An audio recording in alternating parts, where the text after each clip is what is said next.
Bonjour chers frères et sœurs en Christ, que la grâce, la paix et la miséricorde de notre Seigneur Jésus-Christ vous soit abondamment multiplié. Shalom et bienvenue dans cette nouvelle vidéo de 7 minutes de pain quotidien du 11 décembre 2025. Nous poursuivons notre lecture dans le livre d'Actes des Apôtres chapitre 9 et nous allons lire aujourd'hui le verset 34.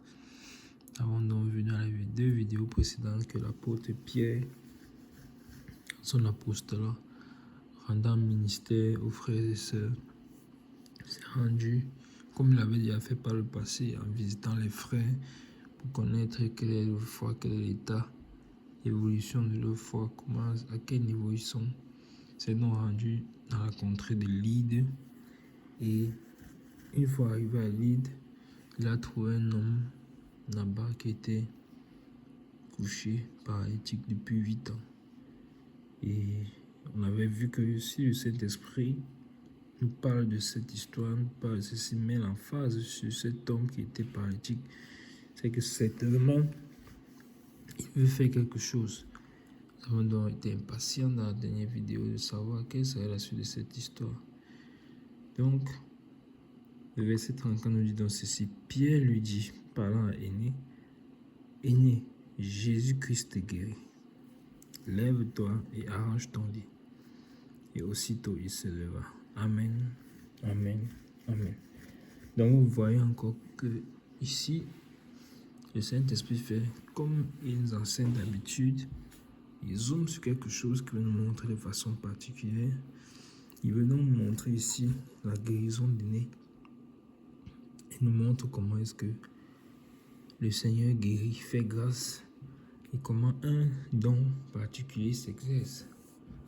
Vous voyez que ici, une fois de plus, un peu comme ça, cela fait penser à la guérison du paralytique, lui aussi qui se trouvait à la porte du temple appelé, vous vous rappelez, nous avons vu cela dans le livre d'Actes des Apôtres chapitre 3, où Pierre et Jean ont dit à cet homme: je n'ai ni argent ni or, mais ce que je te donne au nom de Jésus-Christ, lève-toi et marche.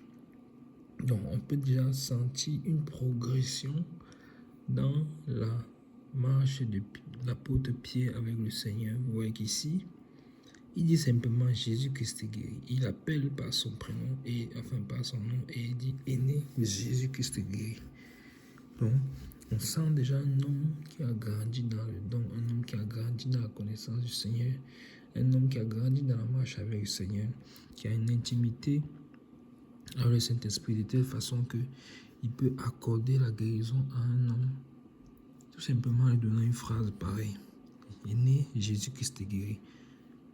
Vous voyez, on pourrait se demander, mais comment ça Jésus-Christ guérit? C'est lui qui est en train de parler, comment il dit Jésus-Christ guérit? Se met-il à la place du Seigneur? Mais non.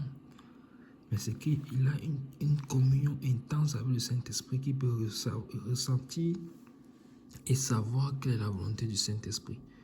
Et donc, il sait qu'à cet instant précis, la volonté du Saint-Esprit, c'est que cet homme soit guéri. Que cet homme soit guéri. Et certainement, il y a un but derrière. Il y a certainement un but derrière. Ici, on nous précise ici que cet homme-là qui était malade depuis 8 ans, vous imaginez bien que c'était un sujet de préoccupation, puisque là, dans cette contrée-là, l'apôtre Pierre est parti pour rencontrer des croyants, des chrétiens. Mais c'était des chrétiens qui étaient présents, mais cet homme-là était au milieu d'eux, mais malade. Mais il n'a pas pu être guéri par ceux qui étaient là. Mais l'apôtre vient et il dit, Aîné, Jésus-Christ est guéri. Et c'est terminé. Aussitôt, il se leva. C'est magnifique.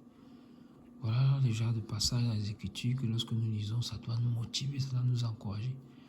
En tout cas, moi, voilà le genre d'Écritures qui sont challengeants pour moi. Aîné, Jésus-Christ est guéri. Aussi simplement que ça.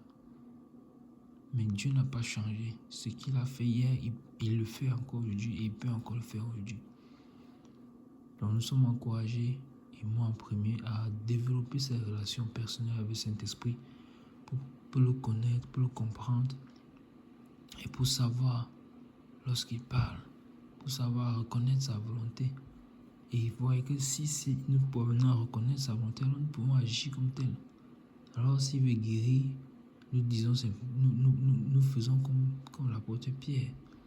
C'est pour ça qu'il peut dire Jésus-Christ est guéri, parce qu'il a aligné avec la volonté de Dieu.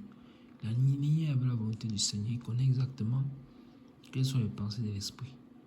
Donc là, il exerce ce don de guérison, mais après avoir eu au départ également le don de discernement pour pouvoir savoir et savoir ce que l'esprit désire.